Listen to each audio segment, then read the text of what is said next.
All right, hey guys, welcome in. Today we got a cool cube that we are going to do a 3D cube step by step and add a little paint and project to this. A lot of stuff all over here that we will talk about kind of step by step as we go through the cube itself. I've looked up a couple different things and I do a couple things different with my class. That's what we're trying to get to. Paints out there too, but we are going to try to do this cube step by step. So let's start with our pencil first, probably about the size of our hand, kind of in the middle here. I'm going to do almost like a diamond shape. I'm going to start off really lightly just in case, a bit more comfortable. I'm going to do kind of two parallel lines going up, and then I want to kind of connect. Yes, you could kind of start with a V shape on the top and then a V shape on the bottom also.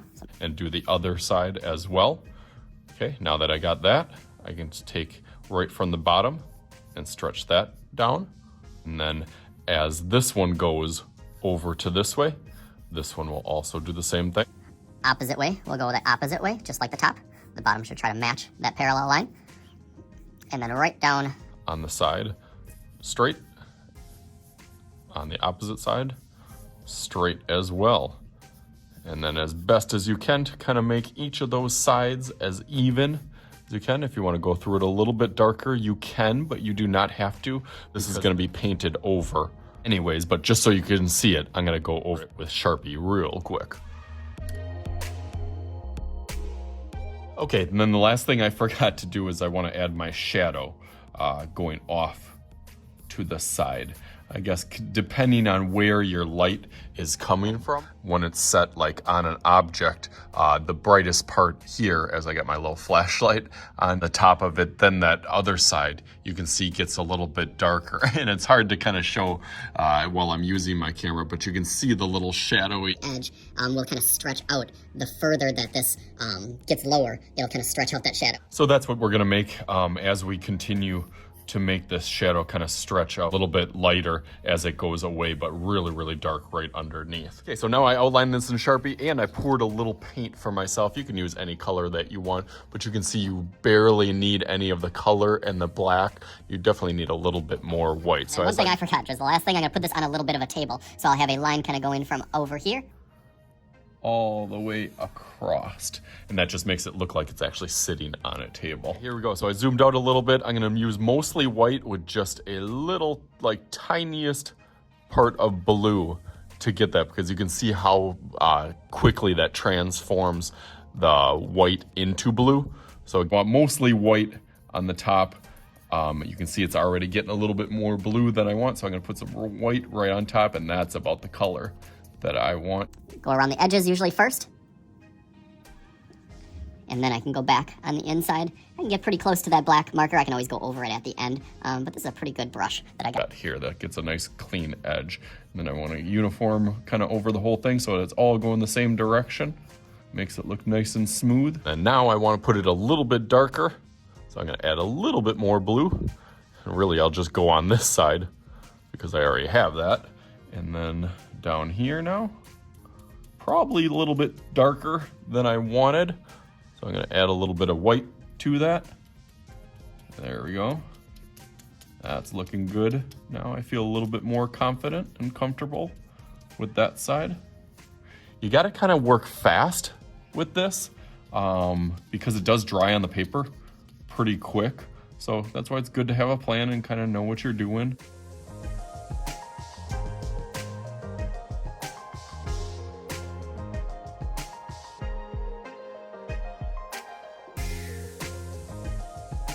Now my darkest side, I'm actually going to mix a little bit of black and blue. Notice how I'm still keeping some bright white.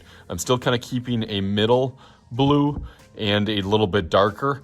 Not so I'm just mixing everything so I have to get more and more paint every single time. Again, with the black, I don't need that much. It really turns it dark right away. Quite want the shadow black just yet. But that one's cool, I like that. So now I know I can mix that a little bit more.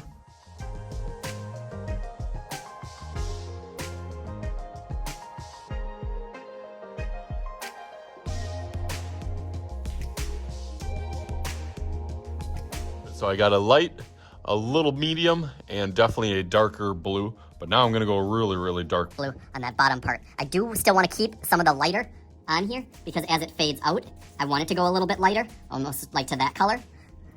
But then really up in the front, I want just a little bit blue and almost like a black color, right? Up to that edge. And then I can bring that faded out.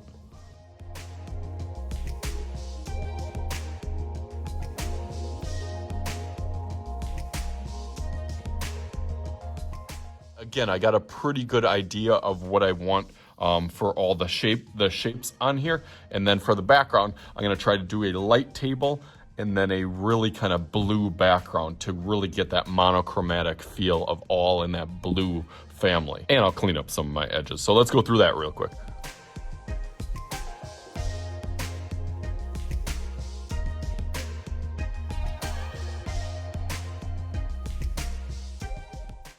Okay, nice. So now it looks a little bit better, but it is not done yet. So let's make some magic happen. Just like...